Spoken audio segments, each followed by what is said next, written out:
guximin e çmendave, me rreziku, sepse njëri duhet të rrezikojë kohë pas kohe. Tos, edhe një diçka tjetër po më intereson. Në bazë të përvojave, në bazë të leximeve, në bazë të studimeve tua, sa herë njeriu mundet me dashuru valla? Sa të gjallë, por në realitet njeriu mund të dashurojë sa gjallë. Tash ka njerëz që mund të dështojnë çdo ditë, edhe çdo ditë të re mundet me provu pi fillimit. Nuk ekziston ndaj mekanizëm që parandalon këtë. E ka këtë fuqi. Por në terma praktik janë tre. Është ajo dashuria e zjarrt e adoleshencës. Pastaj është ajo dashuria kreative e mezojetës, ku njeriu don me eksperimentue, ande këndena, i dim këto gjëra. Edhe është e faza e tretë kur njeriu e kërkon qetësinë. Unë mendoj që kjo e treta është konkludimi i dytë para. Do e herë, mund është me bë që të tri këto faza ti rizbulosh me partnerin e njëjtë. Rizbulimi i dashurisë. Me partnerin e njëjtë i rizbulon këto gjëra. Edhe këto lidhje funksionojnë me të njëjtën harmoni, me të njëjtën kimi, me të njëjtin pasion deri në vdekje. Po, pjesa jo e vogël, mos ta më madhe, nuk e kanë. Unë fillon me një farë vrulli, pastaj në mezojetë. Harxhohen. Ja, ton, hënt. So që ka të bashkja këshis. Gone. E bëjmë pak si me humor, po këta në gjona që të gjithë i di, nuk o që po themi diçka që njerëzit nuk i di. Absolutisht. Dashuria si terapi. Sa funksionon? Për njerëzit që i kanë, që përballen me sfida, njerëzit që përballen me të lashe. Unë mendoj që njëna prej arsyeve është mungesa e dashurisë. Po, absolutisht, dashuria jep mundësinë atë që e thamë më herët atë hapësirën për të pushuar. Në momentin kur njeriu e ka hapësirën për të pushuar dhe fillon një diçka që mund të quhet vetëshërim. Por nuk mund të bësh ti vetëshërim nëse nuk i thu shpirtit ton pusho. Dashuria është një prej atyre forcave natyrë, mekanizmave, çuje si dush, që ja ofron shpirtit mundësinë për të pushuar.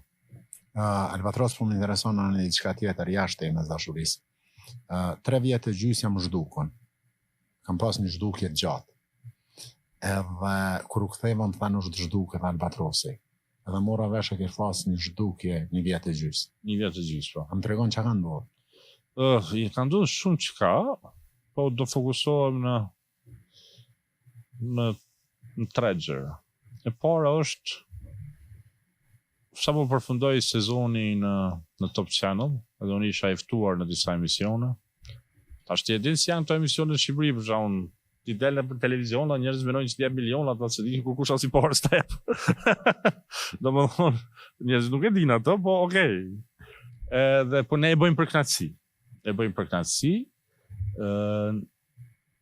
Përfundoi ajo sezona dhe unë nala dhe po mendoj thash, çem të bëj.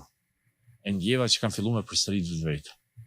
Kanë filluar me thonë njëjtat gjëra, ata harrojnë një farë lloj vetkënaqësie. Ajo vetkënaqësia më çoi një farë vetmohimi, depresioni, çu dush. Edhe më pengoi shumë kjo. Nuk kisha në gjendje me shkru diçka. 3 rreshta me shkru. Nuk kisha në gjendje, sepse ndihesha i topitur. Edhe i konsumum. Edhe thash, okay, kjo është e parë që duhet punoj. E dyta është që u bëra i vetëdijshëm për një problem që më ka ndjek që nga koha e luftës.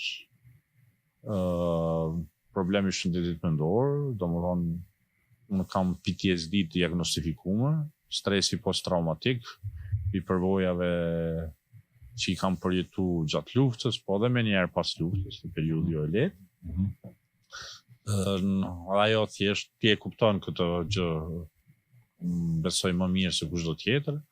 Ajo thjesht më vonë u manifestua dhe filloi të më vonte pengesa mu në raporte, komunikime me njerëz, rritje të ankthit, mendime errta, mendime negative. Ishte shumë probleme dhe thjesht vendosa që unë do të merrem me këtë problem. Edhe e treta ishte me kam humb vllaun, me cilin unë kam pas, domethënë, kur kam qenë i vogël i ri, kemi qenë një raport shumë të afërt.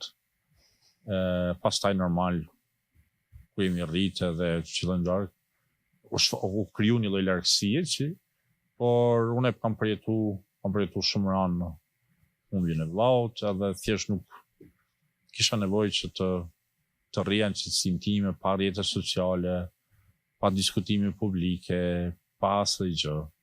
Edhe i pa ta thonë vetes që do e shty deri në fund 2025, kështu. Pas shumë seancave, punës me veten, terapi ndryshme, po mas shumë të punë me veten, kam rifillu. Edhe jam rikthyer me shkrimet, tani ta shkruaj me një stil ndryshe. Kam vret. Nuk shkruaj me stilin që taj të marr like apo të mos marr like. Kam vret, ka ndryshu qasja jote, ka ndryshu stili vet, ka ndryshu figurat, ka ndryshu Jo, ai stili jam unë po i njëjti, ai që më dallon, po thjesht jam shumë i disiplinuar. Më para nuk e vrisja shumë mëna. Tash e bëj redaktorin, syrin kritik, lexuesin, gjitha ja bëj vetvetes, jam shumë i disiplinuar. Edhe synoj të tregoj që ta shpreh ajo që kam mësuar mua që kjo përvojë që një vit të gjys me çdo sfidë që i kam kalu, është ti mund të thuash gjëra të bukura dhe pa qenë sentimental. Edhe këtë unë të dua, ta shpreh ndjenjen ashtu si është. Bruto. Pa sentimentalizma. Jo që jam kundër sentimentalizma, po mendoj që koha në cilën po jetojmë është të tillë. Duhet të thonë të vërtetën ashtu si ndjen. Unë e them të dua dhe pik. S'ka aty presi, pik. Marrë më vetë.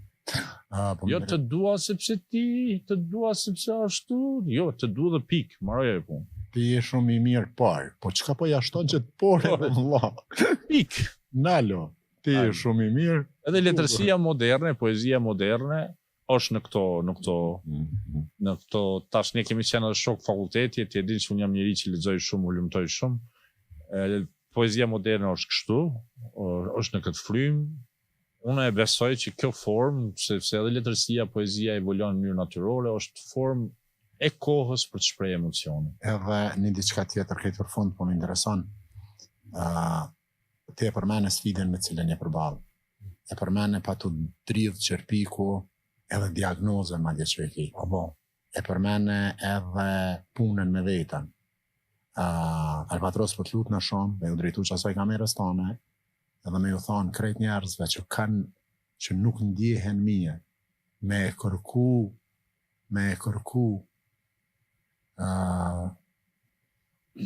ilaçin kushtimisht, me e kërku daljen prej situatës në cilën je.